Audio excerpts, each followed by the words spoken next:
A Divina Comédia, por Dante Alighieri. Purgatório. Edição bilíngue e tradução em notas de Ítalo Eugênio Mauro, editora 34, canal Le Conde. Cosmologia.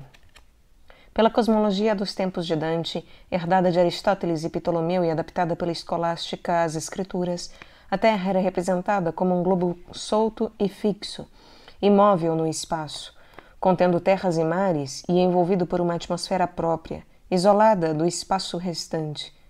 Acreditava-se que esse globo era constituído por um hemisfério superior, setentrional, de superfície predominantemente sólida, o único habitado, e que o inferior, austral, seria quase todo marinho, tendo unicamente em seu centro a montanha do Purgatório. Estendia-se o hemisfério superior desde a foz do rio Ganges, na Índia, ao oriente, até a nascente do rio Ebro, na Espanha, ao ocidente, trajetória correspondente ao arco descrito pelo Sol nos equinócios da aurora ao ocaso, em cujo centro, ao meio-dia, localizava-se a cidade de Jerusalém, a qual correspondia, no polo oposto, à montanha do Purgatório. À volta dessa terra imóvel circulavam, cada qual em sua órbita, a distâncias crescentes, a Lua, Mercúrio, Vênus, o Sol, Marte, Júpiter e Saturno, designados como planetas ou estrelas móveis. Acima delas, o céu das estrelas fixas. Introdução.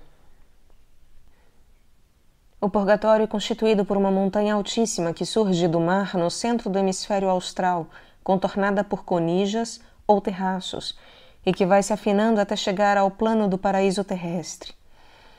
A primeira parte da escalada é reservada às almas que, tendo se arrependido só à última hora, devem aguardar a sua admissão, pela porta de São Pedro, aos círculos superiores, onde cumprirão penas diversas, correspondentes aos pecados praticados em vida e que os purgarão para depois serem admitidos ao paraíso. Esses terraços desenvolvem-se em 7 círculos, sobrepostos na seguinte ordem: primeiro, orgulhosos; segundo, invejosos; terceiro, iracundos; quarto, preguiçosos; quinto, avaros e pródigos; sexto, golosos e sétimo, luxuriosos. No livro há então um esquema do purgatório, sendo possível ver o desenho de como é apresentado o antepurgatório dos arrependidos tardios, o mar do hemisfério austral, a esfera do ar, a esfera do fogo, os 7 patamares, as 7 cornijas ou terraços e o paraíso terrestre. Caros ouvintes, caso gostem do que aqui é lido, comprem o livro. E caso gostem do meu trabalho, eu peço encarecidamente que me ajudem a manter esse trabalho, também contribuindo de maneira financeira. Os links estão no descritivo. Muito obrigada pela presença. Purgatório. Canto primeiro. Saídos do centro do inferno e da terra, por um longo e tortuoso caminho subterrâneo, atravessado por um arroio que eles seguiram a contracorrente, e tendo atingido a praia do Purgatório, Dante e Virgílio se encantam com a visão da noite estrelada, especialmente com as 4 estrelas que correspondem no céu austral à constelação da Ursa Menor no céu setentrional. Encontram logo mais o guardião do Purgatório, Catão de Útica, o famoso legista da República da Roma Antiga, que os interpela maravilhado e suspeitoso com a sua insólita chegada ao Purgatório, vindos necessariamente do inferno. Acaba, porém, aceitando as explicações de Virgílio e fornecendo-lhes todos os ensinamentos para sua nova empreitada. Para correr melhor água, issa o batel do engenho meu, seu velame, que o mar atrás de si abandona tão cruel. Ora, o segundo reino vou cantar, onde a alma humana purga-se e auspicia, torna-se digna de ao céu se elevar. Mas ressurge aqui a morta poesia, desde que a ti pertenço, ó santa musa, e aqui Calíope, com a mesma harmonia, de novo surja e meu canto conduza, com a qual cada infeliz pega a admitira, ouvindo-a, já desesperar escusa. A amena cor de oriental safira que se formava no sereno leito do céu, límpido até a sua extrema tira, aos olhos meus reconduziu proveito, logo que achei-me fora da aura morta que me havia contristado a vista e o peito. O planeta gentil, que a amar exorta, todo ao riso incitava o oriente, velando os peixes que a seu tempo porta. Voltei-me à destra, dirigindo a mente àquele polo, e avistei 4 estrelas não vistas mais fora da primagente. Gozar parecia o céu suas chamas belas. Ó setentrional solo desprovido, pois que impedido estás da vista delas. Como dessa visão fui distraído, volvendo um pouco a mente ao polo oposto, lá donde o carro já tinha esquecido. Vi um velho solitário cujo rosto tal o respeito suscitar ordena, qual nem de filho a pai seria proposto. Longa a barba e de pelos brancos plena portava, e do cabelo semelhante ao peito lhe descia a dupla melena. As 4 santas luzes tão brilhante davam-lhe adorno ao rosto reverendo, que o via como estivesse ao sol diante. Quem sois vós que fugido haveis, correndo contra o rio cego da prisão eterna? Disse ele, as senhoriais plumas movendo. Quem vos guiou? Ou que vos foi lanterna, se escapado da funda noite haveis, que sempre negra faz a vala inferna? Tão rompidas estão do abismo as leis? Ou por haver no céu novos conselhos, vós, danados, chegar a mim podeis? Meu mestre, então, com sinais, com parelhos gestos e com a palavra e com a mão, reverentes me fez fronte e joelhos. Por mim não vem, respondeu-lhe então. Dama desceu do céu com rogos tais, que a este prestaram minha proteção. Mas, pois que é o teu querer que explique mais, como a condição nossa é verdadeira, não pode o meu negar razões iguais. Este não viu sua tarde derradeira, mas, por seu desvario, lhe foi tão perto que bem curta restava-lhe a carreira. A ele eu fui, como em meu primo acerto, para salvá-lo, não tendo outra via que esta que eu escolhi como certo. Toda mostrei aquela gente ímpia, e ora as almas ele há de conhecer, que aqui se purgam sob a tua vigília. Como o trouxe, seria longo o dizer. Desce do alto o bem que me sujeita a trazê-lo para ouvir-te e para te ver. Graciosamente então sua vinda aceita, liberdade ele busca, que é tão cara quão sábio quem por ela a vida enjeita. Tu sabes, pois a ti não foi a Mara, lá em Útica a morte, onde a veste deixaste que ao grande dia será tão clara. Rotas não são do abismo as leis, pois este ainda vive, e nós não me impede. Sou do reino onde os olhos que quereste estão da Márcia tua, que neles pede, ó santo peito, que ainda tua a tenhas. Por seu amor, portanto, nos concede dos 7 reinos teus galgar as penhas, Louvor de ti a ela irei levar, se de lá ser lembrado, não desdenhas. Márcia tanto agradou ao meu olhar, enquanto lá vivi, disse ele agora, que o que ela quis me aprazeu de lhe dar.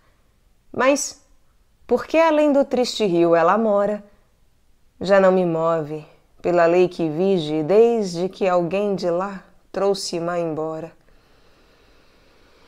Mas, se dama do céu te honra e dirige, bastava que por ela me rogasses, que o caso tua lisonja não exige. Vai, então, e que agora esse tu enlaces de um junco liso, e lhe laves o rosto, que de noda qualquer desembaraçes, pois não lhe conviria, com olhar mal posto, por névoa alguma, apresentar-se ao primo anjo, que pelo céu no umbral é posto. Esta ilha, à sua volta, no mais imo da praia rasa que percurte a onda, recolhe juncos no mole seu limo. Planta nenhuma lá, portando fronda de rijos ramos, poderia ter vida, que aos choques com flexura não responda. Não volteis por aqui para a partida. O sol valer-vos-á, que ora nasceu, a achar do monte a mais leve subida. Calou-se então e desapareceu. Eu levantei e, pronto para a façanha, os olhos dirigi ao mestre meu. E ele, ora, os meus passos acompanha. Para trás volvamos, que daqui declina a ínfima sua beira esta campanha. A alva, vencendo a névoa matutina que lhe fugia, me descobriu distante o tremular da imensidão marinha.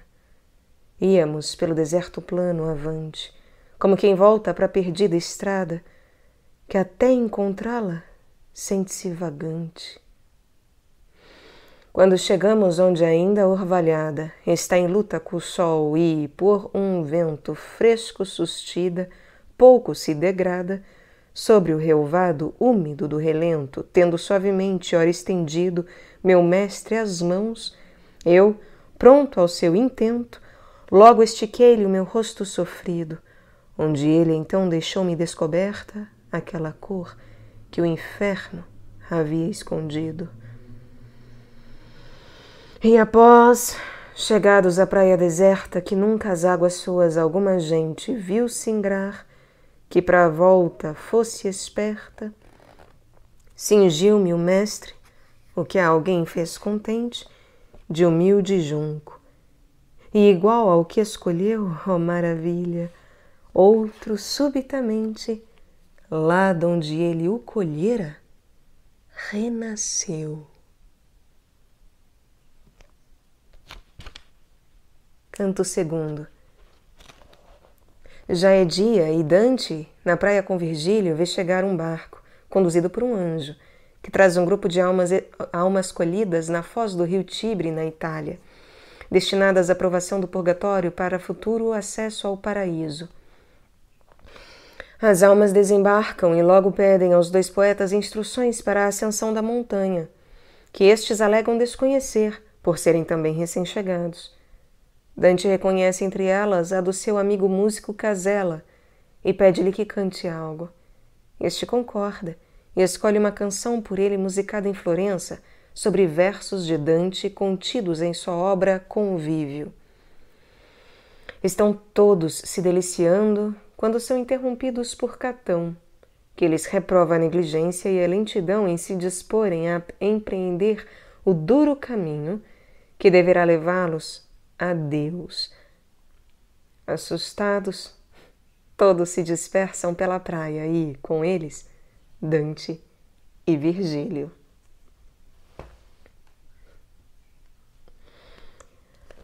Já havia chegado o sol ao horizonte do céu, onde em seu curso a elevação maior faz que Jerusalém confronte. E a noite, que anda em sua oposição, saía do Ganges com as balanças dadas até que, ao demorar, lhe caem da mão. Assim que as faces brancas e rosadas, lá onde estava eu, da bela aurora, faziam-se, pela idade, alaranjadas. À beira-mar seguíamos ainda agora, como gente que pensa em seu caminho, que vai com a mente e com o corpo demora. E eis que, como do alvorar vizinho, por densas névoas Marte vermelheja, baixo o poente sobre o chão marinho, assim me apareceu que ainda a reveja uma luz pelo mar numa corrida, tanto que voo algum se lhe coteja, da qual, tendo minha vida distraída, por pouco a vista para o mestre meu, a revi mais luzente e engrandecida. Depois, de cada seu lado rompeu algo indistinto, branco, e, a ela sotoposto, outro branco logo apareceu. Meu guia permaneceu calado e imoto, até mostrarem-se asas os alvores primeiros, e, ao conhecer o piloto, gritou: Faz que dignamente honores o anjo de Deus de joelhos e mãos postas, que ora muitos verás destes mentores. Vê que desdenha as humanas propostas, tão que remo não quer, nem velas, mais que suas asas para tão distantes costas.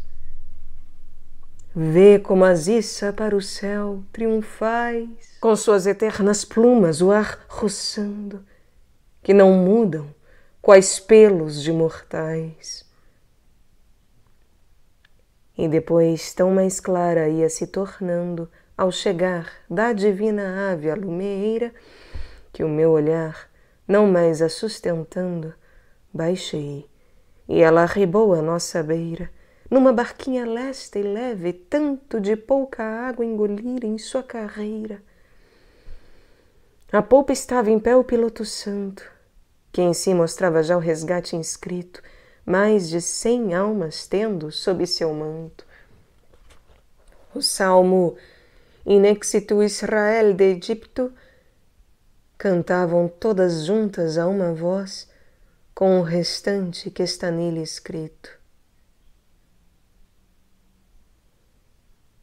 Com o sinal da cruz fê-las após, todas juntas jogarem-se na praia, e como veio, assim se foi veloz. A turba lá ficou, restrita à raia da costa, e ignara, à volta o olhar volvia, como alguém faz que coisa nova ensaia. Para todo lado dardejava o dia, o sol, de setas infindável fonte, que o Capricórnio do alto céu expelia. Quando essa nova gente, alçando a fronte, se souberdes, pediu, volta para nós, mostrai-nos o caminho para o monte. E o nosso caso, o mestre lhes expôs. Espertos nos julgais deste lugar, mas somos peregrinos como vós. Como vós, acabamos de chegar, por outra via que, áspera e dura, tanto foi, que esta um jogo nos será galgar. As almas que o escutavam, entretanto, vivo me aperceberam pelo alento meu, tornando-se pálidas de espanto. E como ao mensageiro corre atento o povo, vendo o ramo de oliveira que ele traz, sem cuidar do ajuntamento, tal acorreu para me ver inteira a afortunada turba descurante da sua de se exornar meta primeira. Um deles, ora eu vi chegar-me avante para abraçar-me com tão meigo jeito que me induziu ao gesto semelhante. Ó sombras vãs, fora o falaz efeito, 3 vezes à sua volta as mãos juntei e tantas as volvi para o meu peito. Pela surpresa, creio que corei, o que fez que recuando ele sorrisse, mas eu, acompanhando, ainda avancei. Que parasse pediu-me com meiguice. Ora, o reconhecendo, lhe roguei que, para falar-me, o passo reduzisse.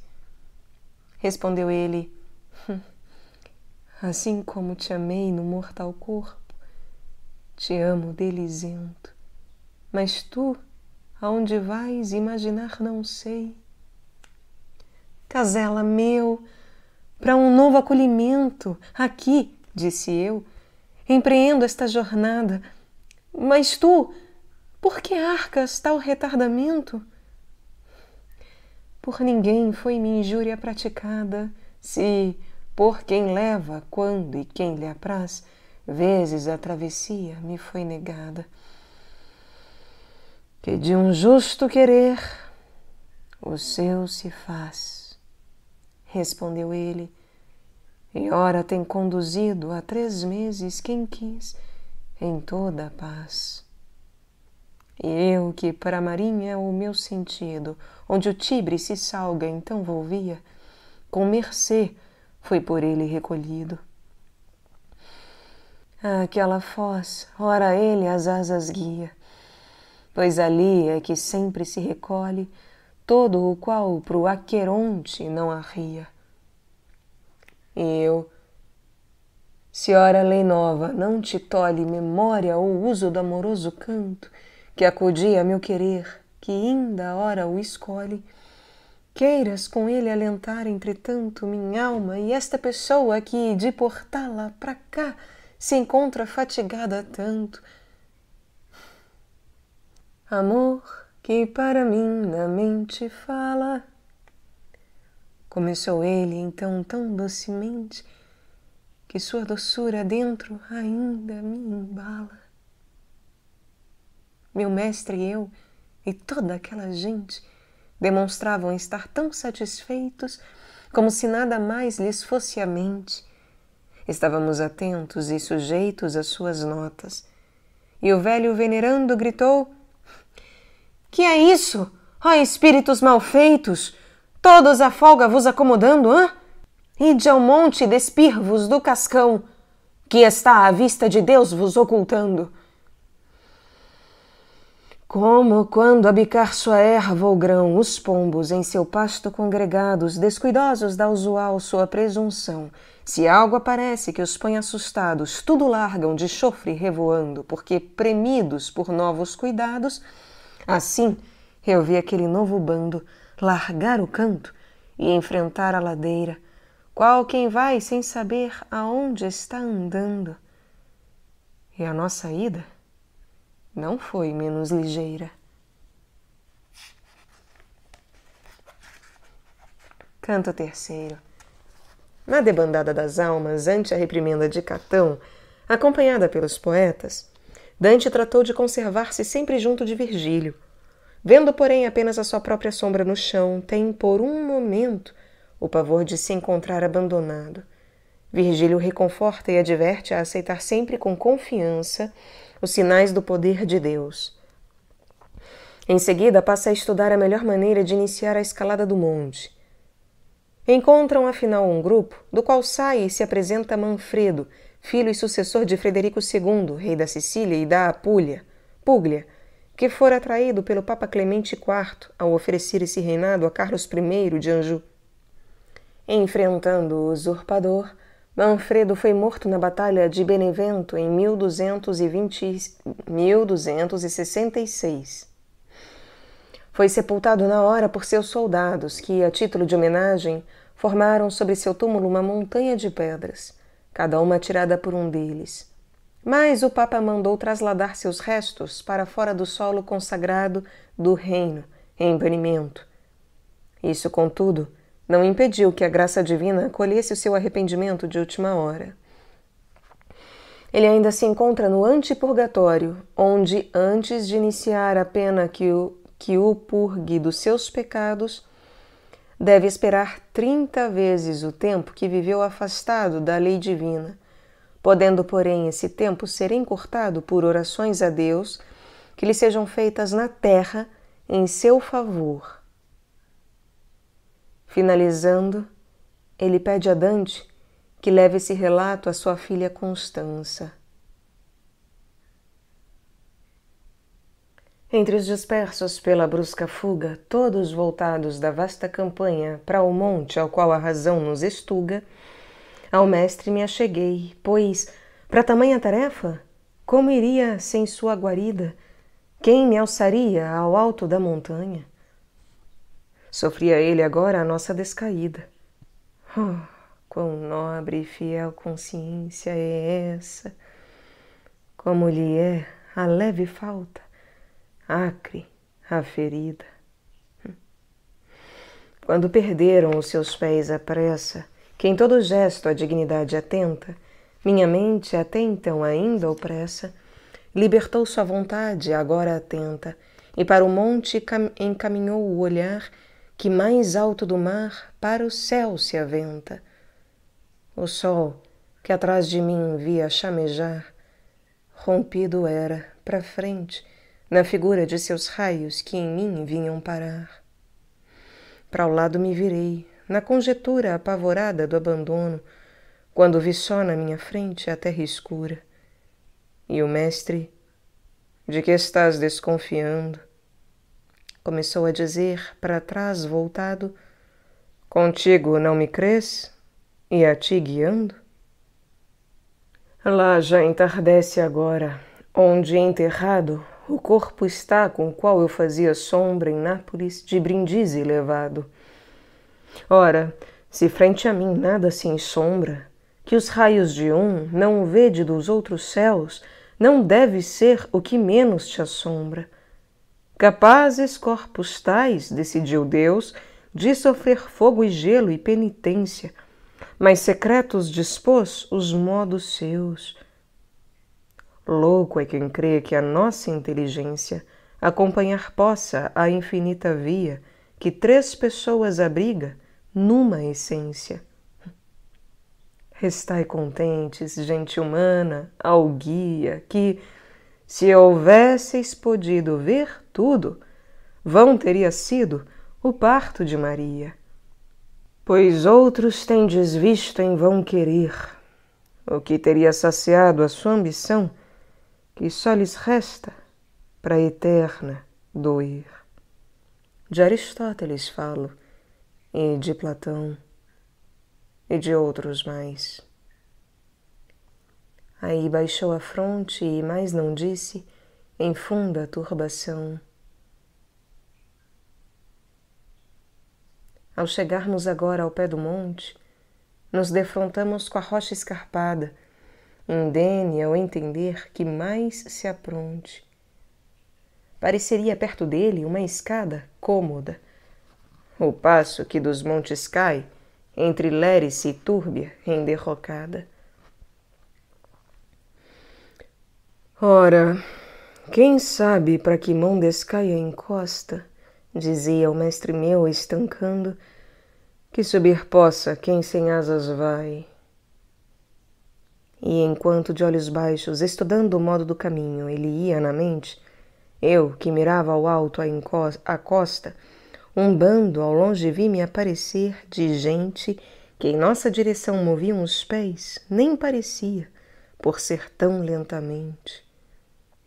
Mestre, disse eu, levanta o olhar, talvez esteja aqui quem nos possa um partido aconselhar, que por ti só não vês.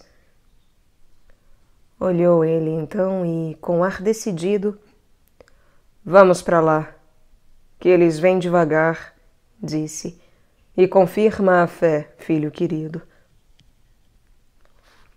Quando, depois de 1000 passos andarmos, estava essa gente ainda distante quanto possa a mão arremessar, vimo-los se arrimar contra a rascante rocha, achegados todos, temerosos, como a indagar retém-se um viajante.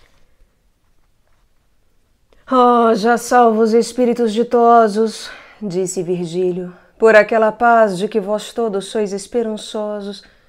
Dizei-me o modo que seria capaz de ao monte alçar-nos sem detença e risco, que perder tempo ao sábio mais despraz. Como ovelhas que juntas saem do aprisco, de uma, de duas, de três, em sua ocasião outras perdem baixando o olhar arisco, e o que faz a primeira as outras vão fazer, e encostam-se, se ela parar, quietinhas, sem cuidar de sua razão. Assim vi a frente mover-se e chegar do ditoso rebanho, a nós disposta, franca no aspecto e grave a caminhar.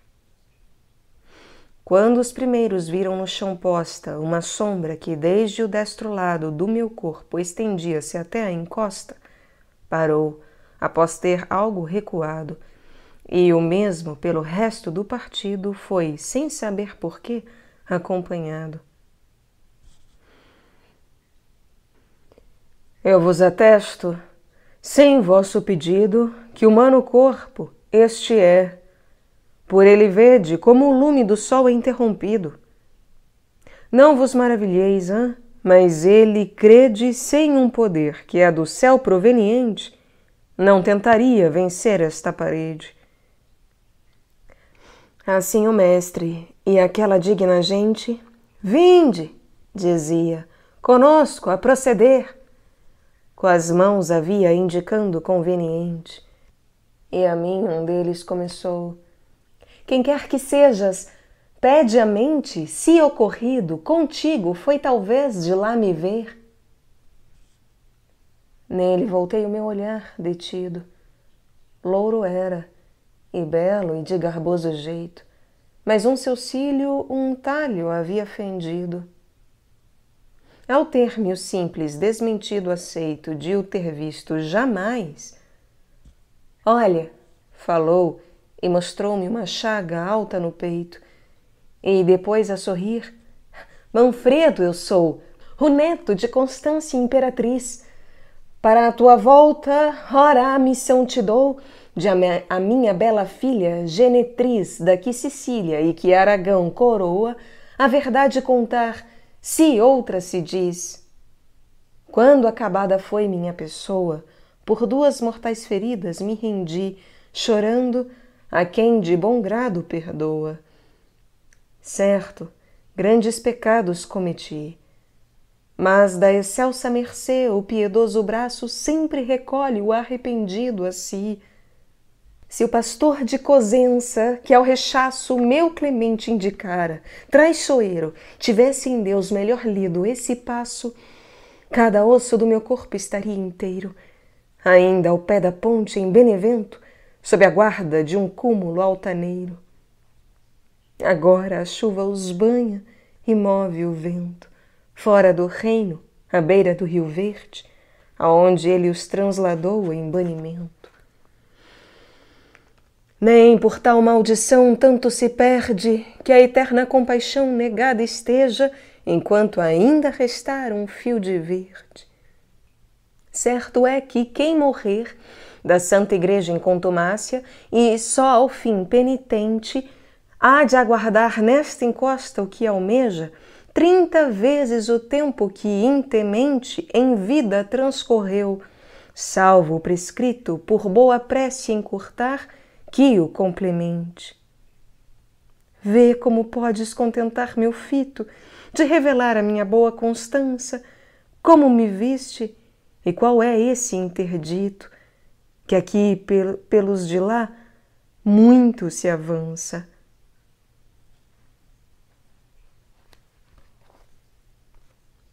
Canto IV.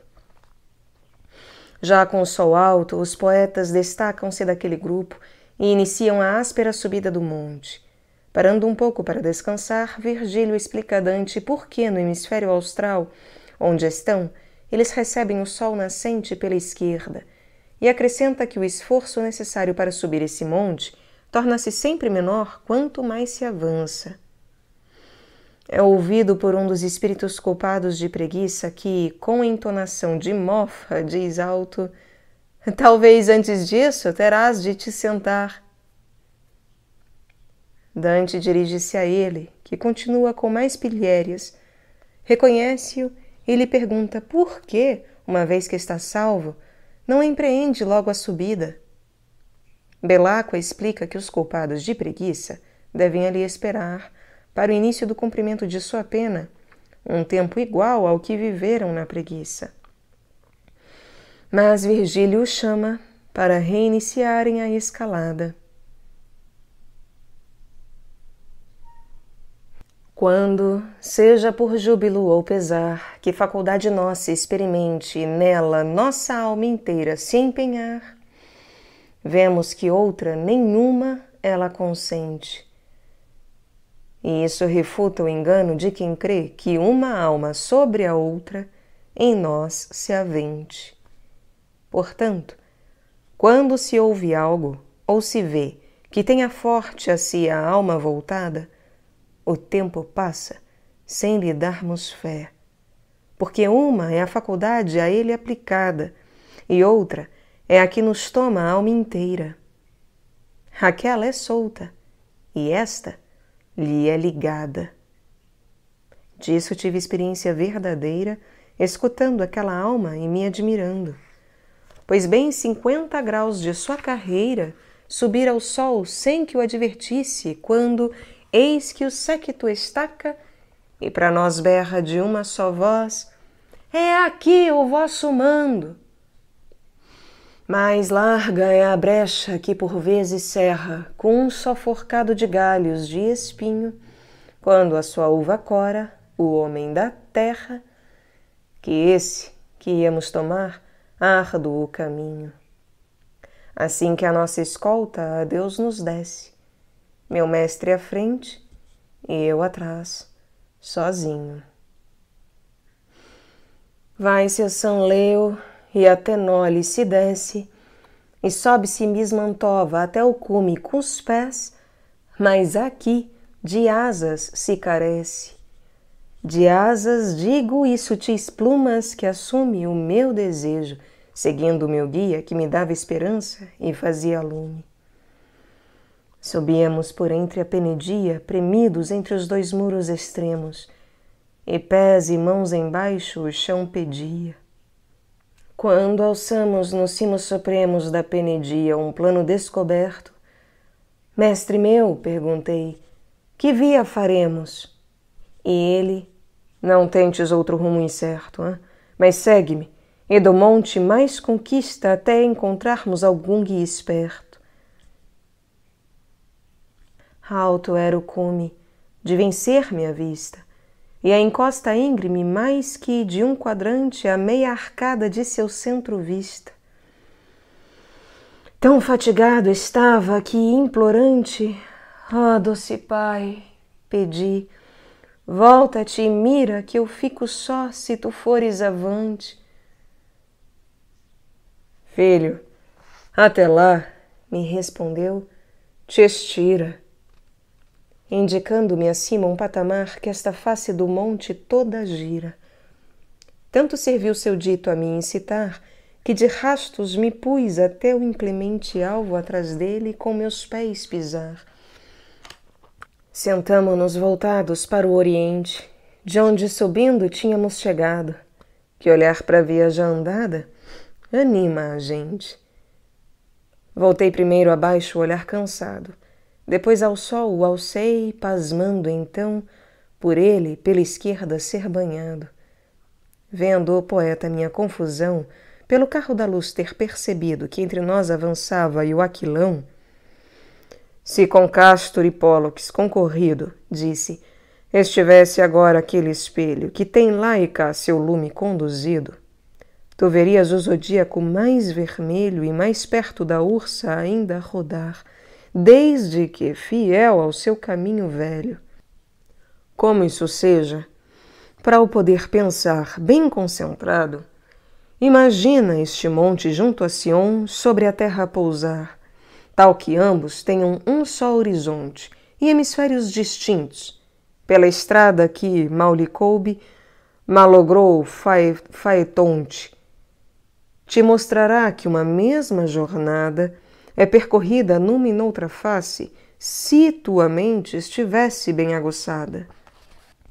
Certo, respondi eu, meu mestre, o impasse que antes não percebia, ora eu governo, que perfazia que o engenho meu falhasse, que o médio giro do moto superno, chamado Equador em própria arte, é que sempre me dei ao sol, e o inverno, pela razão que dizes, se disparte daqui para o norte, quanto já os hebreus o viam distante para mais quente parte.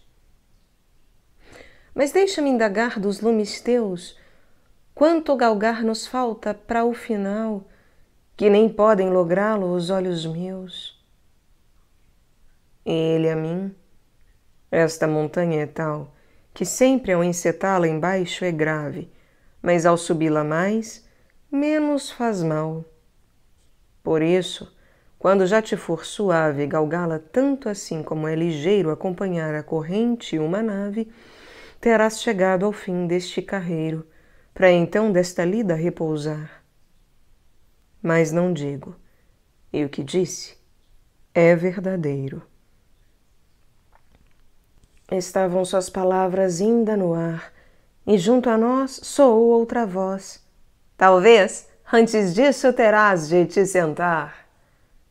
Essa de chofre ambos virar nos fez para uma grande saliente penedia que a nós surgia pela primeira vez. E embaixo dela a basta companhia, posta na sombra do ressalto alçado, de gente imersa em profunda apatia. Um deles, parecendo o mais cansado, abraçando aos joelhos, para o chão voltava o rosto entre eles apertado. Ó Senhor meu, disse eu, presta atenção naquele que lá está, tão negligente, como da irmã preguiça o próprio irmão. Voltou-se aquele então bem lentamente, e pela coxa levantando o olhar, sobe tu, disse, pois que és tão valente. Bem vi então quem ele era e, apesar do meu fôlego ainda um pouco breve, logo à sua frente consegui chegar. Ao ver-me, o rosto levantou de leve, dizendo: viste bem que o sol agora levar do lado esquerdo o carro deve? Pelo seu jeito ocioso e o dito, embora maldoso, um pouco ao riso fui levado. Beláqua, eu disse, ver-te aqui penhora já o teu resgate, mas por que sentado aqui estás? Quiçá esperas por um guia, ou pelo verso antigo estás tomado? E ele, ó irmão, subir que adiantaria? Se ir me nega o castigo pro qual vim o anjo de Deus, que a porta custodia, que antes girar deve à volta de mim o céu, quanto girou em minha vida, porque esperei para render-me até o fim. Se primeiro a oração não me valida, que surja de alma que a graça premia. De outra, para quê? Se nem no céu é ouvido. E o poeta para frente já subia e dizia: ora, vem, pois vê que alcança já o meridiano o sol e se anuncia sobre Marrocos a noite que avança. Canto quinto.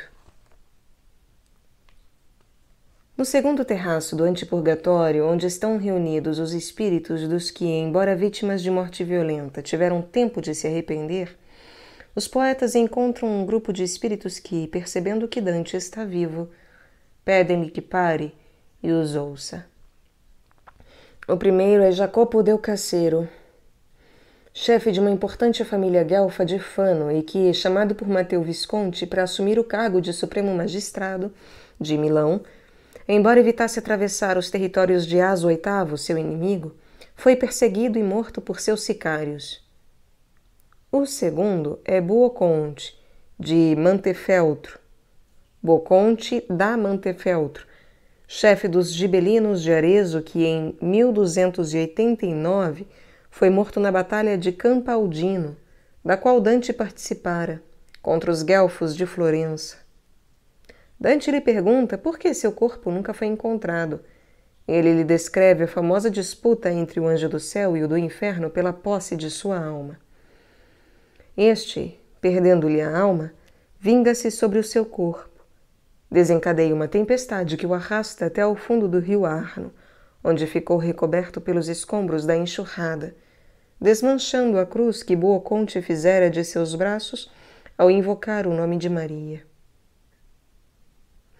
A terceira alma é a de Pia dei Ptolomei, que, com feminina sensibilidade, não revela como foi morta por aquele que, ou amando de quem, a desposara com um anel ornado pela pedra preciosa, que era o emblema de sua família.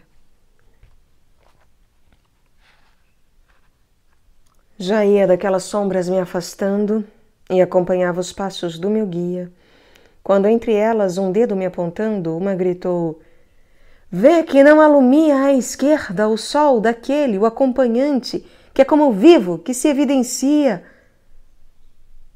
Para esse som voltei o olhar num instante e as vi maravilhar-se na procura de mim e do lume faltante. "Por que a tua mente tanto se aventura?" disse o meu mestre, "em vãos impedimentos? Que te interessa o que aqui se murmura? Vem e ignora das gentes os comentos.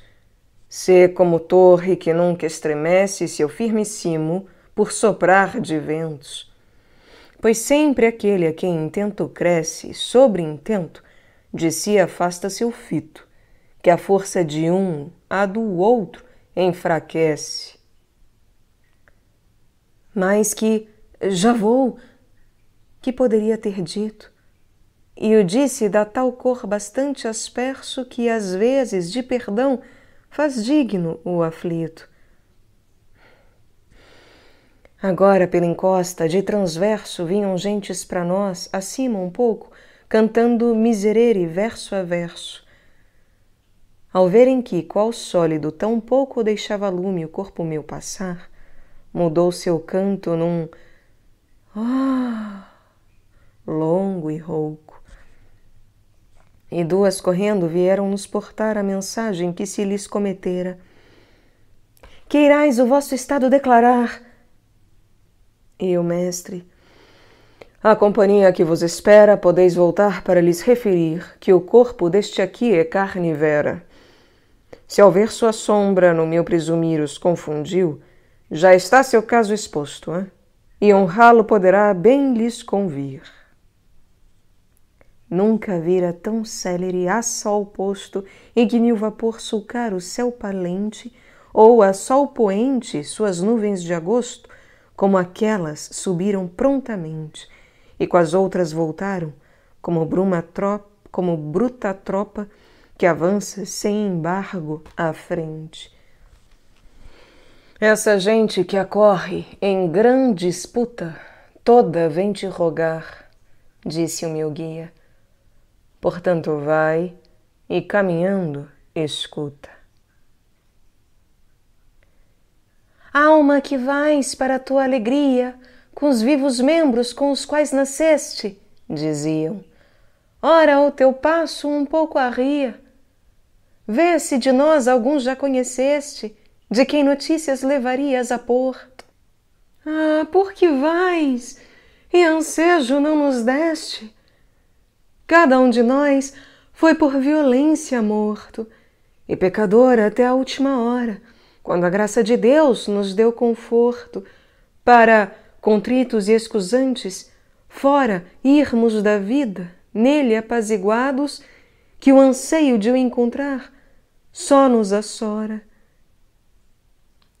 E eu, mesmo com os olhos aguçados, ninguém conheço, mas se vos apraz algo que eu possa, ó espíritos bem-nados, dizei que o faço por aquela paz que a incumbência de um mestre que me guia de mundo em mundo procurar me faz. E um começou, qualquer de nós confia em teu dom, sem carência de jurá-lo, se obstáculo a intenção não desafia. Donde eu, que antes dos outros todos falo, rogo-te, se chegares ao país que entre o de Carlo e a Romanha assinalo, em Fano, as gentes que a graça bendiz, peça para que orações sejam erguidas, que possam me purgar do mal que fiz. De lá fui eu, mas as fundas feridas, donde o sangue perdi que me nutria, foram-me entre antenores infligidas, lá onde seguro mais me presumia. O tal Dieste o ordenou, que tinha-me ira mais do que o seu direito admitira. Se eu tivesse corrido para a mira quando fui alcançado em Oriago, ainda estaria lá onde se respira. Fugi correndo para o palude aziago, lá entre os juncos caí, para ver no brejo das minhas veias se formar um lago. Outro disse-me então, que teu desejo cumpra-se, que te traz o alto monte, mas também com piedade ao meu dá ensejo. Eu fui de Montefeltro, eu sou Buonconte. Giovanna e os outros de mim não têm cura, pelo que entre estes vou com baixa fronte. E eu então, qual força ou qual ventura tanto te transviou de Campaldino que nunca se encontrou tua sepultura? Ah, tornou-me ele, ao pé do Casentino corre, chamado Arquiano, um ribeirão vindo do eremitério no Apenino. Cheguei aonde muda sua designação da luta que a garganta me furou, a pé fugindo e ensanguentando o chão. A visão lá perdi, e se acabou-me a palavra no nome de Maria. Lá caí, e minha carne só restou. Digo a verdade, e aos vivos tu a anuncia. O anjo de Deus tomou-me, eu do inferno, tu do céu, por que o pilhas? Raivecia. Deste tu levas para ti o eterno, por uma lagriminha que mutolhe, mas eu darei ao outro governo. Bem sabes como no ar se recolhe a úmida névoa que após água expede, logo que sobe para onde o frio acolhe. E ele uniu o mal-querer, que só o mal pede, ao intelecto, e moveu fumo e vento pelo dom que natura lhe concede. O vale, ao dia findante, num momento de prato magno aos grãos montes, cobriu de sombra, e fez o céu tão nevoento e o ar tão prene, que a chuva caiu. Primeiro pelos regos despejada e pelos fossos que depois seguiu, no rumo do grão-rio, incontrastada a água toda, a que a terra não fez jus, transbordando, arrastou uma enxurrada. Juntou-se ao fluxo que o arquiano conduz, e com ele o meu corpo frio varreu no arno, e desfez sobre o meu peito a cruz que eu fiz de mim quando a dor me venceu. Pelas beiras rolou-me, e pelo fundo, e do seu saque cobriu-me e envolveu. Rogo-te, quando retornado ao mundo repousado estarás da longa via, seguiu um terceiro espírito o segundo, recorda-te de mim que sou a pia, Siena me fez e me desfez Marema, bem sábio quem cativado me havia, ao me esposar com o anel de sua gema.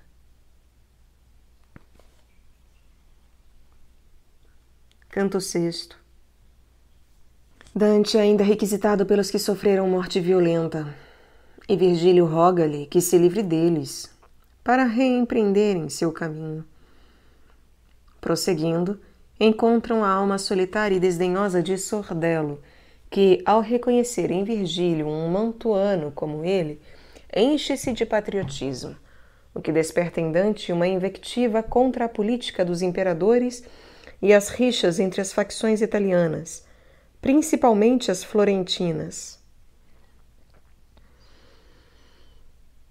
Quando termina a partida de Zara, aquele que perdeu resta e, dolente, repete os lances e os erros repara, com o outro vai-se embora toda a gente, e qual de frente e qual de trás o prende, qual ao seu lado se lhe faz presente. Ele não para, e um e a outro atende, de outros o assédio evade, a mão largando e assim do ajuntamento se defende. Assim me achava, nesse espesso bando, para um lado e outro voltando a atenção, enquanto com promessas me livrando. Deparei com Aretino, que da mão cruel de Gin de Taco teve a morte, e o que afogou-se em vã perseguição. Rezava aqui de invocação no porte Federico Novello, e o tal de Pisa, que o bom Marzuco fez mostrar-se um forte. E Visconde Orso e aquela alma divisa do corpo seu por ódio e por inveja, e não por culpa, como ele precisa. Pier de Brock, digo. E ora proveja, ainda aqui estando, a dona de Brabante, para que na pior Grace o fim não seja. Ao me livrar da turba, suplicante as súplicas dos outros, para que o seu advento à santidade se adiante, comecei. Que tu negues, pareceu-me, ó minha luz, expresso em algum texto, que oração dobre decreto do céu, e esse é o fim dessas rezas, manifesto. Seria essa então uma esperança vã? Ou algo não me é claro em seu contexto? Minha argumentação tornou-me é chã, e não é essa esperança inconsequente, se bem a olharmos com a mente sã, porque o alto saber não se desmente por um fogo de amor cumprir de pronto o que tem de espiar aqui essa gente. E lá onde escrevi sobre esse ponto, não emendava a prece a incorreção, por cortado-lhe estar com Deus confronto. Mas não decidas sobre assunto tão duvidoso, enquanto ela não to diz, que aclara o vero para sua compreensão. Não sei se entendes. Falo de Beatriz, que já verás deste monte a cumeira suprema, toda risonha e feliz. E eu, sigamos, Senhor, com mais ligeira andada, que ora não me canso mais. Vê que já em sombra está nossa ladeira. Só iremos, tornou-me ele, quanto mais ainda este dia pudermos avançar, e ilusória é a visão na qual te esvais, que antes dela atingir, verás voltar, o que agora é coberto pela encosta, pois não está a seus raios a barrar. Verás que por aquela alma que, posta em solidão, para nós olhando espera, a via mais breve nos será proposta. Chamamo-la. Oh, lombarda alma sincera, como estavas altiva e sobranceira, e no mover dos olhos, digna e austera. Nada ela nos dizia, pela ladeira vendo-nos lhe chegar, sempre guardando de leão pousado a figura altaneira. Virgílio, mesmo assim, foi-lhe rogando que a melhor via mostrasse da subida, e ela não respondeu, só perguntando sobre nosso país e nossa vida. E quando o meigo mestre começava Mantua, essa sombra toda em si contida gritou, surgindo de onde se encontrava, ó montuano, eu sou do mesmo lar, Sordello eu sou. E um o outro abraçava. Ah, serva Itália, albergue de pesar, nau sem piloto em borrasca funesca, não dona de nações, mas lupanar. Aquela alma galante foi tão presta, só pelo doce nome de sua terra, ao seu concidadão fazer tal festa. E agora em ti não ficam mais sem guerra teus viventes, e um ou outro tortura, dos que um só fosso e uma muralha encerra. Pelas tuas costas, ó infeliz, procura tuas marinas, e após, mira em teu seio se há algum lugar que goze paz segura. Que te valeu que te arrumasse o freio Justiniano, se a cela está vazia? Sem ele, até cairia a vergonha ao meio. Que essa devota gente, que teria de a César permitir sentar-se à cela, bem entendendo o que Deus prestigia, veja como essa fera se rebela, se esporas não lhe impedem ousadias, desde que a rédea está sob sua tutela. Ó Alberto Teutão, que repudias esta que ora é bravia e intimorata, e calcar seus estribos deverias.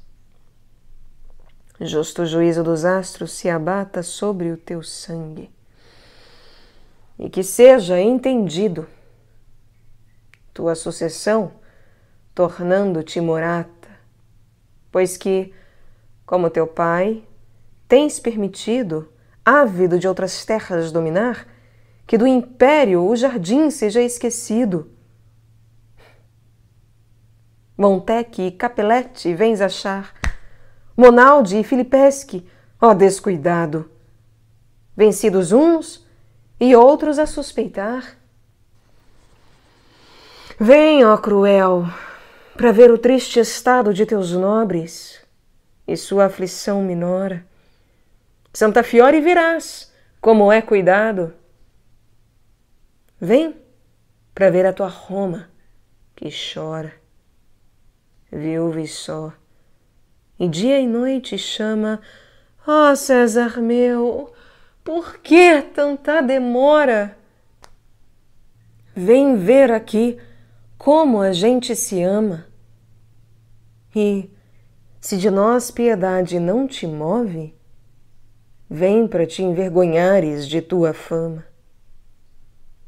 É lícito pensar, ó sumo Jover, que foste aqui por nós crucificado, que teu olhar para nós mais não se move? Ou é algum plano que no ilimitado teu conselho preparas para um bem que ao nosso entendimento seja obstado? Que a Itália de tiranos cheias tem suas cidades, e já um Marcel se sente qualquer vilão que maquinando vem. Mas tu, Florença, hás de ficar contente com esta digressão que não te toca, pelos cuidados que toma a tua gente. Há muito justo que a palavra avoca no coração de liberá-la inquieto, mas a tua gente o tem à flor da boca. Outro, altos cargos recusa, discreto, mas teu povo solícito responde, sem ter sido chamado: eu me submeto. Ora te alegra, que tu tens bem donde, tu rica, tu em paz, tu com juízo. Digo a verdade, e a prova corresponde. Esparta e Atenas, que com alto siso criaram leis e prescrições sadias, deram para o bem viver escaso aviso. Perto de ti, que providências crias tão sutis, que até de novembro a meio não chega aquilo que em outubro fias. Quantas vezes durante o teu maneio mudaste lei, moeda, usança e estado, seus membros renovando de permeio? E se vês claro e lembras o passado, vais te achar parecida com a doente que não se ajeita sobre o acolchoado e em si, rolando, espanta a dor que sente. Canto VII. Depois da alegria de ter encontrado o conterrâneo, Sordello indaga a Virgílio sua identidade, e este lhe explica que se acha no limbo por não ter tido em vida o conhecimento da fé cristã. Anoitece e Sordello diz que eles não poderão prosseguir a escalada, não por alguma proibição específica, mas por natural obliteração de suas vontades. Eles propõem passar a noite num recanto onde, reunidos, diversos chefes de Estado lamentam ter se arrependido tarde demais de seu apego aos bens terrenos. Aquelas lidas saudações depois que 3 ou 4 vezes renovara, recuou Sordello e indagou: "Mas quem sois?" Antes de usar-se esta montanha para as almas dignas de subir a Deus, já Otaviano os meus ossos sepultara. Eu sou Virgílio, e não por erros meus o céu perdi, mas só por não ter fé, respondeu o mestre ante os receios seus. E como alguém que de improviso vê grande imprevisto aparecer-lhe à frente, que crê e duvida e diz: "Isto é... não é..." Tal ficou ele, e então humildemente se lhe achegou e o reabraçou, porém, do modo que ao inferior é condizente.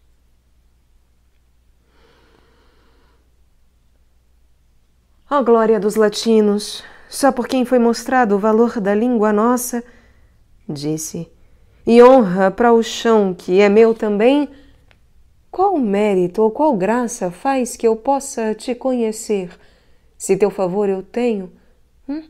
Dize se vens do inferno, e de qual fossa? Por seus círculos todos, certo empenho cumprindo, disse, aqui cheguei. Poder do céu moveu-me, é com ele que eu venho. Não por fazer perdi, mas por não fazer, a vista do alto sol, ao qual não miro, por muito tarde eu vir a conhecer. Não é de penas lá nosso retiro, mas só de escuridão, onde o lamento, não como grito soa, mas só suspiro. De todo infante é lá esse o lamento, pelas garras da morte antes escolhido, de poder ser de humana culpa isento. E lá estou eu com os que não têm vestido as 3 santas virtudes, mas sem vício as outras conheceram e as têm cumprido. Mas, se o sabendo o possas, um indício nos dá para que possamos mais depressa chegar do purgatório ao certo início. Não há via certa, ou qualquer que se impeça a nós de procurar, mas me aguilhou a ser vosso guia, por pouco que o mereça. Respondeu. Mas já a luz do dia se escoa, e de noite não pode se acender. Pensemos, pois, numa pousada boa. Aqui à direita pode receber-nos um grupo de almas apartado que tu conhecerás, não sem prazer. E o meu guia... Como é isso? Seria obstado eu de à noite subir, se a tal proposto? Ou eu mesmo estaria incapacitado?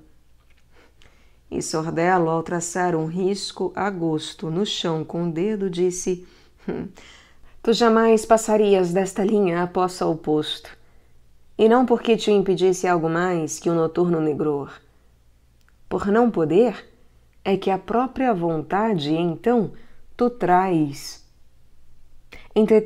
Entretanto, bem pode-se descer, ou pela encosta passear, enquanto fechado ao dia o horizonte estiver. E o meu senhor, então, contendo o espanto, leva-nos, disse, aonde propões, se ali nos possa a espera aprazer entretanto.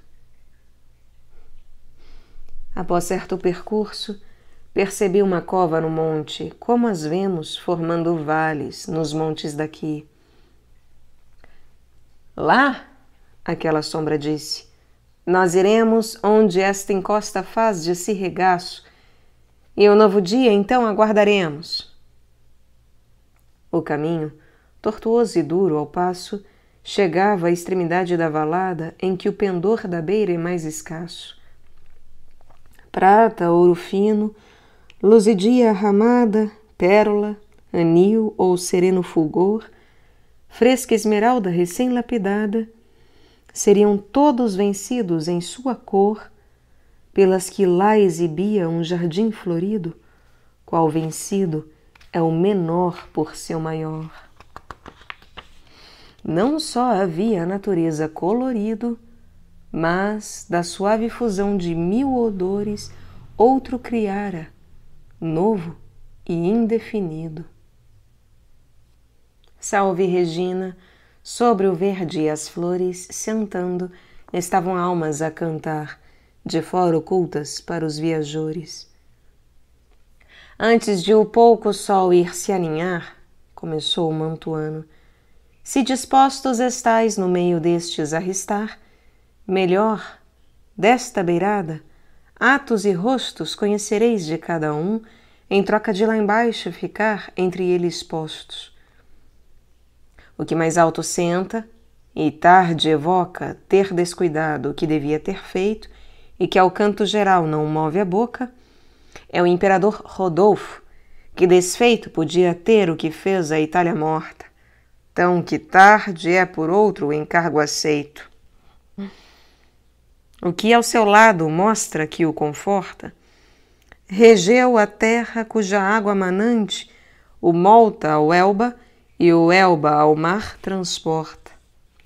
O tocar é o seu nome, e desde infante, melhor que o Venceslau foi, filho seu que leva no ócio uma vida infame. Niriguinho, o que um diálogo empreendeu agora com o de tão benigno jeito, violando o lírio em sua fuga morreu. Vede como ele ora se bate o peito. E o tal que, enquanto 1000 suspiros lança, faz da palma da mão pra face um leito. Pai e sogro eles são do mal de França. Atormenta-os a dor que lhes recorda as suas vidas de vício e intemperança. Aquele forte que o seu canto acorda, com de viril nariz, em qualquer caso, portou de alto valor cingida a corda. Se houvesse sido rei, após acaso, o jovem que atrás dele lá descansa, teria passado o bem de vaso em vaso. De herdeiros outros não se viu prestança. São 2 que cada um reinado encabeça, mas não ganharam a melhor herança. Raro é que pelos ramos reapareça a humana probidade. E assim quer quem a dá, para que dele se conheça. Ao narigudo o mesmo vou dizer, e ao outro, Pedro, que com ele canta, que a Puglia está e Provença a aborrecer. Como é menor que sua semente a planta, hein? Constança, e não Beatriz ou Margarida, o valor do marido ainda a levanta. E vede agora o rei da simples vida, lá só sentado, Henrique da Inglaterra. Esse em seus ramos tem melhor saída. E aquele embaixo, sentado na terra, que olha para cima, é Guilherme Marquês, por quem Alexandria e a rude guerra fez chorar Monferrato e o Canavês. Canto 8º. Entardece. É esta hora em que volvem os desejos do navegante ao lugar de onde partiu. No recanto, onde os poetas agora se encontram, as almas cantam uma invocação a Deus. A ti, antes do término das luzes. E descem do céu 2 anjos, portando espadas flamejantes com as pontas truncadas, para defender o vale de uma serpente que deverá chegar ao apagar das luzes. Descem os 3 poetas no meio das almas, onde Dante encontra Nino Visconti, o juiz de Galura, que, ao saber que Dante é vivo, pede-lhe que procure sua filha Giovanna e reze pela abreviação da sua pena.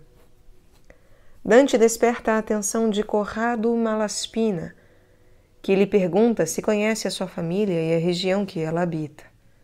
Dante não a conhece, mas exalta a sua fama. Corrado agradece-lhe a opinião e diz que no prazo de 7 anos Dante a terá confirmada, profetizando assim indiretamente o exílio que ele sofrerá e o apoio que terá de sua família.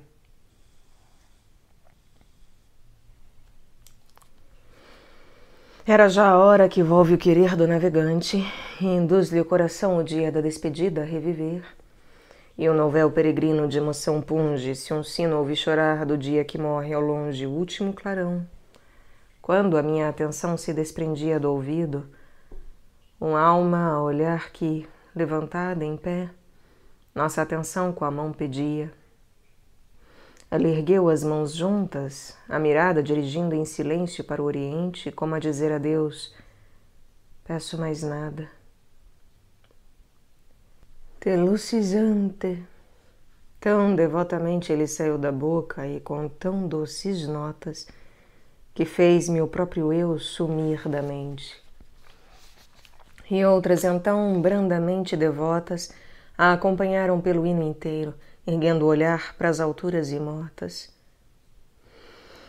Aguça o olhar, leitor, ao verdadeiro, porque agora o véu já tão delgado que atravessá-lo te seria ligeiro. Eu vi o gentil exército ao meu lado, humildemente fitar para o céu, como esperando, pálido e calado, e 2 anjos descer para o rumo meu, suas espadas truncadas a portar, das quais cadante fogo ora irrompeu. Verdes como folhinhas ao brotar, mantos vestiam que adejos delicados das verdes asas faziam ondear. Ficou acima de nós um dos enviados, o outro à beira desceu do oposto acesso, ficando nós entre os 2 agrupados. Bem vi as suas louras comas no começo, mas nos rostos o olhar meu se perdia, como um poder confunde por excesso. Ambos vêm do regaço de Maria, disse Sordello, para do vale amparo contra a serpe que já se pronuncia. Com que eu de como e por onde ignaro, olhei à volta e fui me recolher, inteiriçado, junto ao ombro caro. E ainda Sordello: ora, vamos descer para conversar com esse grupo estupendo. Eles serão contentes de vos ver. Quando cheguei 3 passos só descendo, vi alguém que me espreitava em demasia. Como reconhecer, talvez querendo. Era a hora em que o ar já escurecia, mas não tanto que aos olhos dele e aos meus não clareasse o que antes se escondia. Veio ele a mim e a ele eu fui. Ó céus! Juiz Nino gentil, como exultante fiquei por não te encontrar entre os réus. Nenhuma bela saudação faltante mais entre nós? Perguntou ele. Quando chegaste ao monte, do teu mar distante? Ah, disse eu, mais lugares perpassando hoje cheguei. Sou de primeira vida, ainda que a outra adquira assim andando. Assim que foi minha resposta ouvida, os 2 recuaram, tal como por vis pavores pronto a gente é confundida.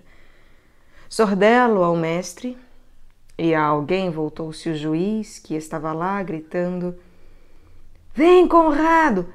vem ver o que de Deus a graça quis. E para mim, pelo singular bom grado que àquele deves tu, que assim esconde o seu primo, porque é a nós vedado, ao chegares além das ondas, donde vieste, dize a Joana que ela chame por mim, onde a inocentes se responde. Não creio que a mãe dela mais me ame, pois que seus brancos véus ora suspende, que ocorrerá que a pobre ainda clame. Por ela facilmente se compreende quanto em mulher a chama do amor dura, se o olho e o tato a miúde não o acende. Não lhe fará tão bela sepultura a víbora que o milanês ostenta, como seria a do galo de galura. E a sua expressão demonstrava a tormenta do justo zelo que no peito assoda a chama moderada que o sustenta. E eu só olhava para o céu, da copa toda para as estrelas que vão mais devagar, como mais junto ao eixo de uma roda. E o mestre: filho, que estás a mirar? Aquelas, respondi, 3 tochas belas que o polo todo fazem abrasar. Donde ele a mim, aquelas 4 estrelas desta manhã desceram para outro lado, e estas tomaram o lugar daquelas. E Sordelo, após tê-lo assim puxado, dizendo: aí vem o nosso opositor, mostrou-lhe o rumo com o dedo esticado. Naquela parte onde apouca o pendor da beirada, uma víbora surgia, talvez da queda de Eva, o próprio autor. Vinha entre relva e flor a infausta estria, meneava o bico, e seu dorso nojento, como animal que se alisa, lambia. Não vou dizer, porque não vi, o momento da investida dos celestiais falcões, mas bem vi um e outro em movimento. Sentindo no ar das asas os farpões, fugiu a serpente e, em presta revoada, foram-se os anjos para suas posições. A sombra que ao juiz, quando chamada se achegara por todo aquele assalto, não afastou de mim a sua mirada. Possa a lanterna que te leva ao alto em teu ânimo achar bastante cera, quanto precisa, até ao sumo ressalto. Disse-me ela. Mas se notícia vera de valde magra ou local que o confina tiveres, dize-a que lá grande eu era. Foi meu nome Corrado Malaspina, não o antigo, mas dele descendente. Aos meus votei o amor que aqui se afina.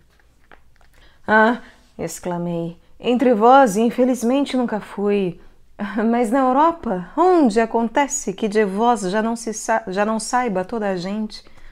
A fama que vossa casa enaltece proclama seu senhor e sua morada, tão que quem lá não esteve já os conhece.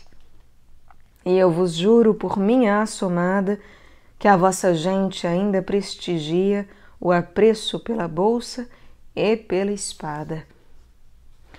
Uso e natura é o que a privilegia, e ainda que torça o mundo um mau senhor, ela vai só e desdenha a falsa via.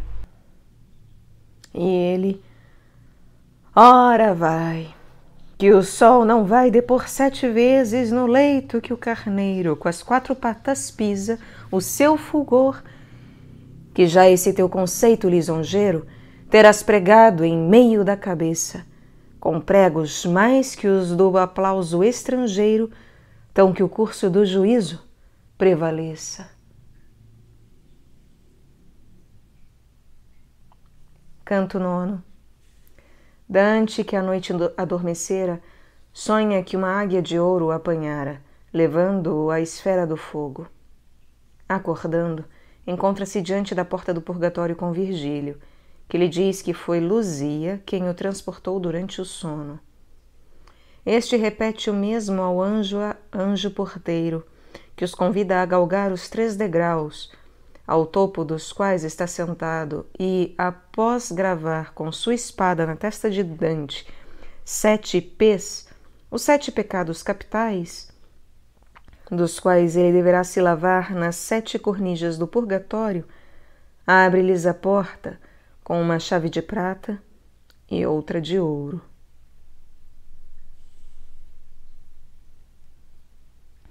A concubina de Titão Antigo já branquejava no balcão do Oriente, vinda dos braços do seu terno amigo. De gemas a sua fronte era luzente, postas na forma da criatura prava que com a bífida cauda fere a gente, e a noite dera já, lá onde eu estava, os 2 passos para suma posição e para o terceiro as asas já inclinava, quando eu, que em mim importava algo de Adão, em fundo sono me deitei na grama, onde os 5 estávamos então. Na hora antes d'alva, quando triste clama no primeiro gorjeio uma andorinha que sai em memória do antigo seu drama, e em que mais nossa mente da daninha carne se alheia e os cuidados dispensa para nossos sonhos ficar quase adivinha, veio-me em sonho aparecer, suspensa, uma águia de áurea plumagem no céu, de asas retesas, a baixar propensa. E no mesmo lugar achava-me eu, donde, raptado de seus companheiros, Ganimedes a mor corte acendeu. Pensava, talvez sejam costumeiros só aqui seus voos, e em outro lugar desdenhem usar seus gadanhos certeiros. Depois de um pouco no alto rodear, terrível qual corisco ela desceu, para até ao fogo então me arrebatar. Aí no fogo ardemos ela e eu, até o incêndio ideal tão verdadeiro ficar, que à força o sono se rompeu. Como Aquiles que estremeceu inteiro em torno dirigindo o despertado olhar, sem atinar seu paradeiro, quando pra Chiro, de Quírion raptado, em seus braços dormindo, conduziu sua mãe, e após por gregos foi achado, assim estremeci quando fugiu-me o sono e fiquei laço e languescente, como quem por gran susto se esvaiu. Tinha ao lado o conforto meu somente, e olhava para a marina e para o fulgor do sol, 2 horas alto já no oriente. Não tenhas medo, disse o meu senhor, que o nosso estado é bem satisfatório. Não retenhas, mas solta o teu vigor. Estás chegando agora ao purgatório. Vê lá o ressalto que o percorre em torno e a entrada ao fim do trilho promissório. Na aurora que anuncia do dia o retorno, quando a tua alma dentro em ti dormia, sobre as flores que ao vale dão adorno, mulher veio e me disse, eu sou Luzia, a esse que dorme deixa-me votada para ajudá-lo em sua penosa via. Ficou sordelo e a outra gente grada. Ela tomou-te e, assim que o dia clareou, veio para cá, e eu em sua pegada. Aqui posou-te e, como me mostrou com os olhos belos seus a via de entrada, partiu, e teu sono a par se dissipou. Como a pessoa na dúvida angustiada, que após muda em conforto o seu temor, quando a verdade enfim lhe é revelada, assim mudei e, quando o meu senhor me viu sereno, já pelo ressalto moveu-se e eu atrás dele ao fito mor. Ó leitor, bem tu vês como eu exalto o tema meu, e agora com mais arte, não te admires se o levo ainda mais alto. Chegamos, apressando-nos à parte em que rachada a rocha antes julgava, como por fenda, que um muro disparte. E vi uma porta que no topo estava, de 3 altos degraus de vária cor, e à sua frente um porteiro que calava. Tentando após divisá-lo melhor, de seu rosto ofuscava-me o clarão. Sentado sobre o degrau superior, a espada nua que levava na mão, tão forte refletia o sol para nós, que mais vezes tentei fitá-lo, em vão. Dizei mesmo daí, que quereis vós, hã?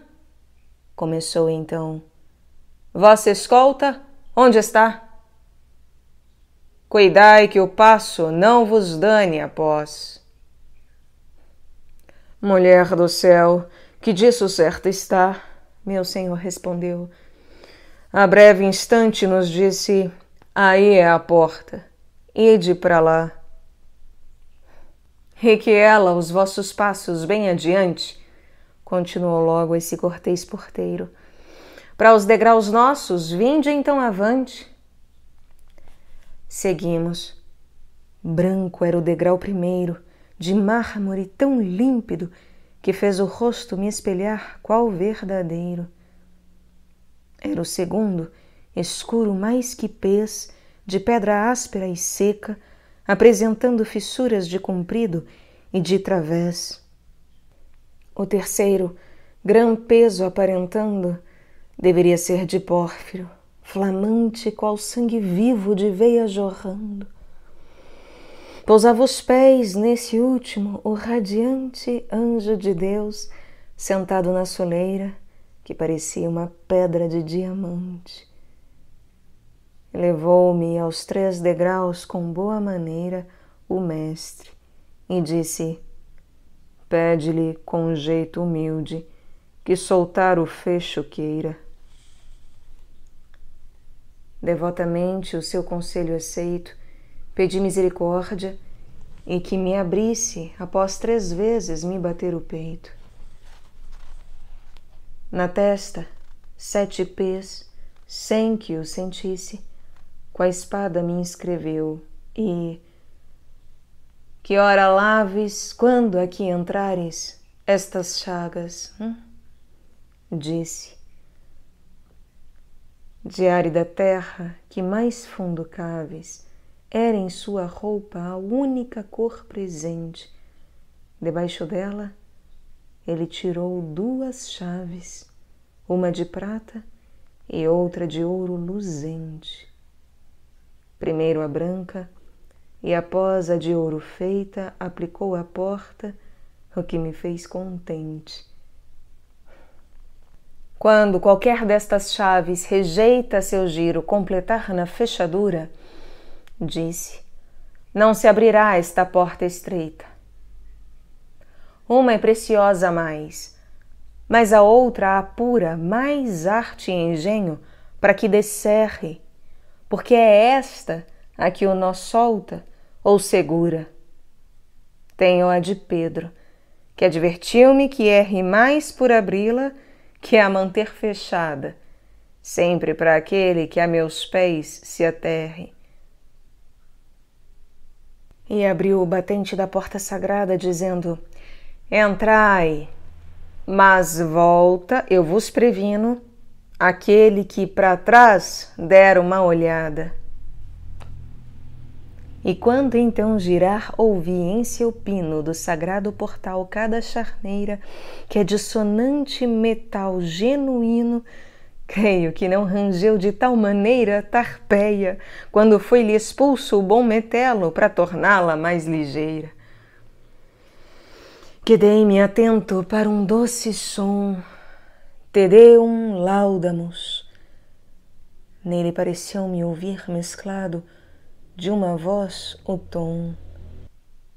Ao que ouvia, tal imagem me ocorreu de ao som de órgão ouvir uma canção, quando as palavras e o sentido seu entendem-se ora sim e ora não. 10º canto. Os poetas iniciam a subida para o primeiro terraço do purgatório, onde encontrarão os orgulhosos por uma estreita e tortuosa trincheira covada na rocha. Aí chegados, encontraram, esculpidas no mármore da encosta, 3 representações de exemplos de humildade, a virtude oposta à soberba dos penitentes. A primeira apresenta a cena cristã da Anunciação. Na segunda, vê-se a cena bíblica de Davi dançando diante da arca, em honra a Deus. E a terceira conta a fábula pagã do imperador romano Trajano, interrompendo suas ocupações bélicas para atender à aprovação de uma humilde e desesperada viuvinha. Encontram então as almas dos orgulhosos, que carregam pesadíssimos blocos de pedra. Tendo galgado a soleira da porta, que ao mais das almas impede a paixão, porque reta lhes mostra a estrada torta, disse ao fechar-se o som, deu-me a visão. E se para lá eu tivesse o olhar voltado, como para a falta invocaria perdão?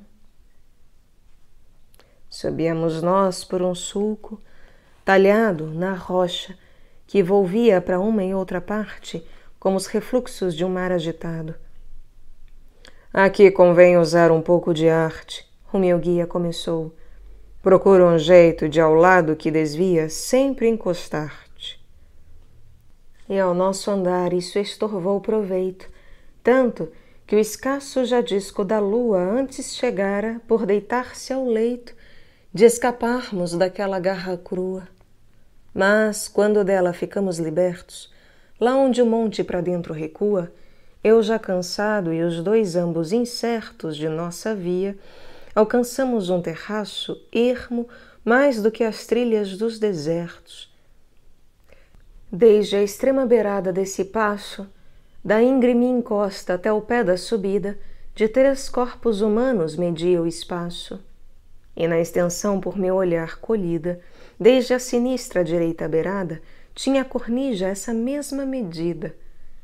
Ainda lá não chegara a nossa andada, quando notei que a faixa que torneja a encosta, que era menos inclinada, era de branco mármore, que enseja em talhes tais que não só a Policleto, mas a própria natura fariam inveja.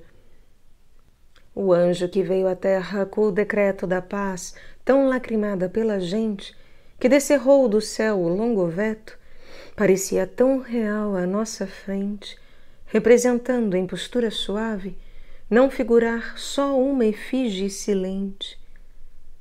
Ter-se-ia jurado que dissesse ave, pois também lá esculpida estava aquela que para o supremo amor girou a chave. Impressa no ato era a palavra bela. Ecce ancilla Dei, tão propriamente como nascera a figura se sela. Num só lugar não ponhas a tua mente, disse-me o mestre que me conduzia ao lado que é o do coração da gente. Donde os olhos movi para onde surgia o tergo de Maria, para a direção em que se achava aquele que me guia, outra história na rocha inscrita. E então de Virgílio passei para o outro lado, para observá-la em melhor posição. No mesmo mármore estava entalhado o carro e os bois puxando a arca santa, que gesto faz temer não ordenado. E, em 7 coros repartida, adianta-se a gente que ora a 2 dos meus sentidos, um fazia dizer não e outro sim, canta. Também os fumos do incenso esculpidos, meus olhos e o nariz, cada a seu aso, ao sim e ao não, tornavam divididos. Dançava à frente do sagrado vaso, veste suspensa, o modesto salmista, mais e menos que rei, sendo no caso. E debruçada à janela era a vista de um grão palácio, Micol, que observava como mulher desdenhosa e malquista. Mudei para além do lugar onde estava, para ver de mais perto uma outra história que, ao lado de Micol, já branquejava. Era historiada ali a suma glória do romano exemplar cujo valor moveu Gregório a obter-lhe a grã vitória. Eu falo de Trajano imperador e da velhinha que lhe estava ao freio, em postura de pranto e de grandor. Era um lugar de cavaleiros cheio, e as águias de ouro, sobre eles ao vento alçadas, simulavam seu ondeio. A pobrezinha, nesse ajuntamento, via-se dizer: Senhor, faz-me vingança do filho meu morto, que é meu lamento. E ele lhe respondeu: tem confiança até eu voltar. E ela: meu senhor, como pessoa que a dor não há bonança, e se não voltas? E ele: o sucessor meu o fará. E ela: de outro bem, a que te valerá, se teu não for?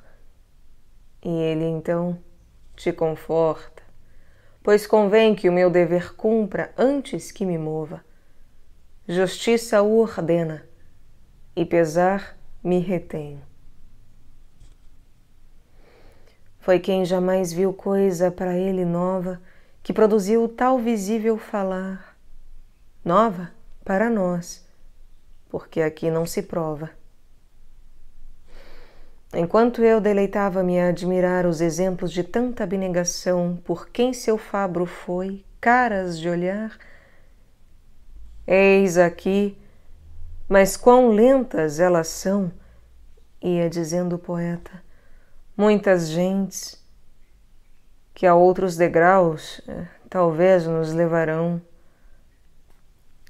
E os olhos meus, que estavam já contentes, mas prontos sempre ao mais que se anuncie, foram ao seu chamar logo presentes. Não creio, meu leitor, que eu te desvie de tuas boas intenções por te contar como Deus quer que a dívida se expie. Não te atenhas à forma do penar, pensa em seu fim. Por tardo que viesse, não pode o grão juízo ultrapassar. E eu comecei: mestre, não me parece isso que vem aí ser gente não, mas não sei o que a vista me esvanece. E ele a mim: a grave condição desse suplício seu tanto o cerceia, que o meu olhar também tornara vão. Mas fita bem, destrinça o que meneia por baixo dessas pedras colossais e entenderás a pena que os golpeia. Oh, orgulhosos cristãos, pobres mortais, que em vosso engano de mente enfermiça em diversos caminhos confiais, vede que o verme somos, que a premissa deve cumprir da amena borboleta que sem defesas voa para a justiça. Que de tão alto ânimo vosso inquieta, quando sois como inseto ainda em defeito, ou verme que a outra forma não completa? Como para sustentar cornija o efeito de mísula se faz com uma figura humana, que aos joelhos dobra o peito, o que faz do irreal, real agrura surgir em quem a vê, nessa feição os vi quando lhes pus maior procura. Vária, em verdade, era a sua contração, conforme a vária carga em seu pescoço, mas, mesmo o de melhor disposição, dizer parecia em pranto, mas não posso. 11º canto. As almas dos orgulhosos cantam o Pai Nosso. Dante é reconhecido por Oderese da Gúbio, famoso miniaturista, que foi presunçoso, mas reconheceu em vida a superioridade de seu sucessor Franco-Bolognese. Depois de lamentar o orgulho humano e condenar a busca da fama no mundo, ele indica a Dante a alma de Provezan Salvani, que fora senhor de Siena e teve sua espera no antipurgatório abreviada por ter tido a humildade de pedir, em praça pública, contribuições em dinheiro a seus cidadãos para salvar um amigo da condenação à morte. Oderise termina o diálogo com Dante, fazendo uma velada previsão do seu exílio.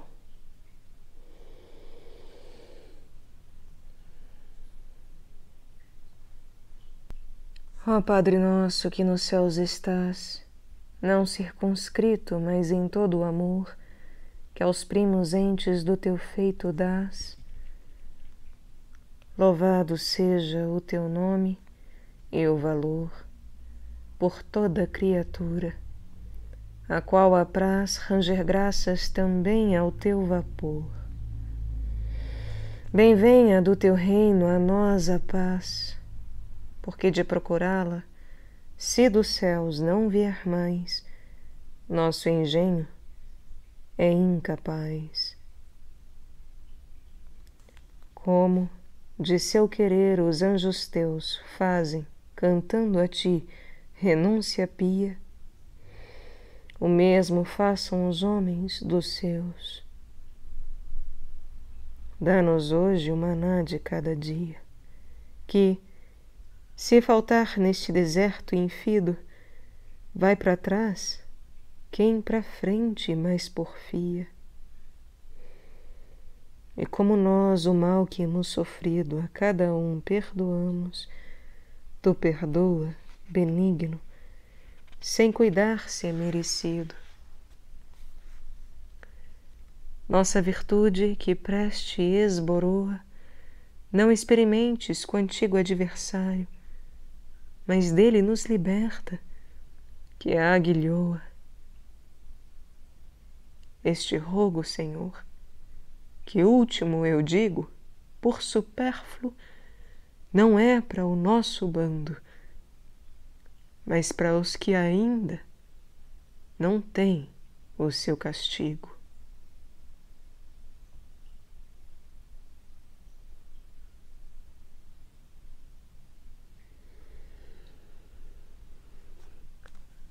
Assim a eles e a nós bem augurando,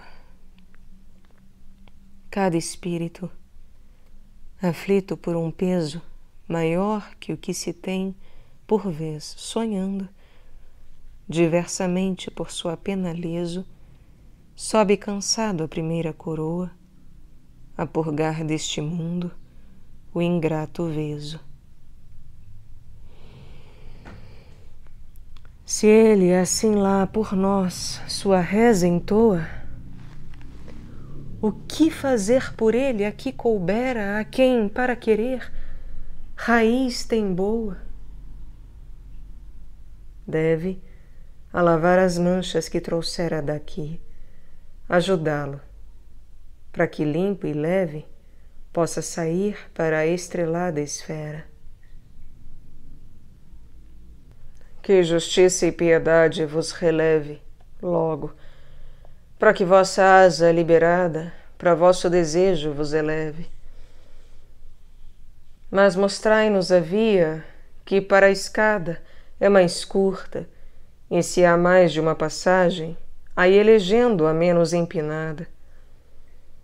Que este que vai comigo, ainda a bagagem tem da carne de Adão, com que se veste, que, a seu malgrado, atrasa-lhe a viagem. Do discurso que alguém tornou a este, feito por quem estava à minha frente, o autor não percebi, mas claro e preste assim soou: à direita e à costa rente, indo conosco, a um passo conhecido, possível de escalar por um vivente. E não fosse eu pela pedra impedido, que minha nuca soberba refreia, obrigando-me a olhar para o chão volvido, esse que vive e que não se nomeia, vê-lo para o conhecer, bem gostaria, e fazê-lo apiedar-se desta peia. Foi de alta toscana fidalguia, Guglielmo Aldobrandesco, o genitor meu fui. Talvez seu nome ouviste um dia. O antigo sangue e as obras de valor de meus avós tornaram-me arrogante. E esquecendo da mãe comum o amor, nutri aos homens despeito tão flagrante que a morte me levou. Sabei-o a cidade de Siena, e em Campagnático até o infante. Sou Humberto. Não só a mim calamidade a soberbia causou, todos os meus ela junto arrastou na adversidade.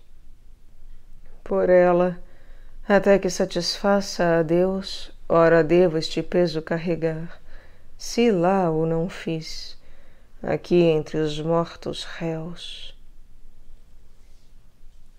Escutando-o, volvi para baixo olhar, e vi que um deles, não o que falava, torcia-se sob seu peso a me buscar.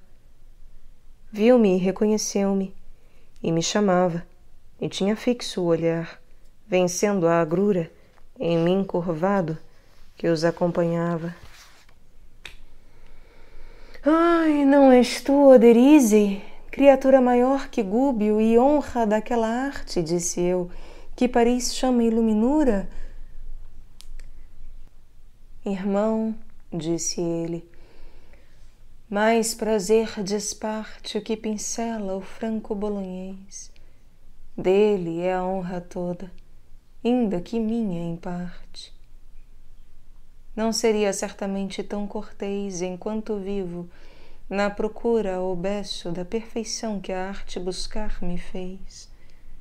De tal soberba, aqui paga-se o preço, e aqui já não estaria, se não me fosse voltado a Deus, quando ainda a errar professo. Ah, glória vã de toda humana posse, quão pouco verde no seu topo dura, até alcançá-lo o tempo que o destroce. Julgava assim Cimabo e da pintura o campo ter, que ora por Giotto é tido, que a fama do primeiro torna obscura. Assim tirou de um o outro guido da língua a glória, e talvez já é chegado quem do ninho eles dois terá varrido. Não é a fama do mundo que o minguado vento, que vem de cá e ora de lá, e muda o nome, porque muda o lado. Que glória a mais terás, se velha já despires a tua carne, ou se o acalanto dos pais presto perdido te será daqui a 1000 anos, que é mais curto evento para a eternidade do que um só piscar para o dos celestes círculos mais lentos. Desse que a frente vai tão devagar, foi em Toscana toda a fama ouvida, que ora só em Siena se ouve murmurar. Onde era dono, quando destruída foi de Florença a fúria que era altiva, então quanto agora é prostituída. Tem vossa fama a cor da erva nativa que vem e vai, e é aquele que a descora o mesmo que da terra o trouxe viva. E eu, tua fala verdadeira honora justa humildade e soberbia condena. Mas quem é o de quem falaste agora? É Provezan Salvani, disse, e a pena que aqui o castiga é por sua pretensão de reter em suas mãos toda a Siena. Assim tem ido e vai sem remissão desde a sua morte. Esse tributo onera quem demais teve em vida presunção. E eu, se todo espírito que espera para arrepender-se até o fim de sua vida, daqui abaixo o retém e o não libera à lei, salvo boa prece recebida, antes do tempo igual ao que viveu, como foi-lhe essa graça concedida? No campo de Siena, ao apogeu, tornou-me, de sua glória, arcando a peia da vergonha, por si se ofereceu. Cumpria a pena um amigo na cadeia de Carlos, e ele ali, para livrá-lo, se dispôs a tremer por toda a veia.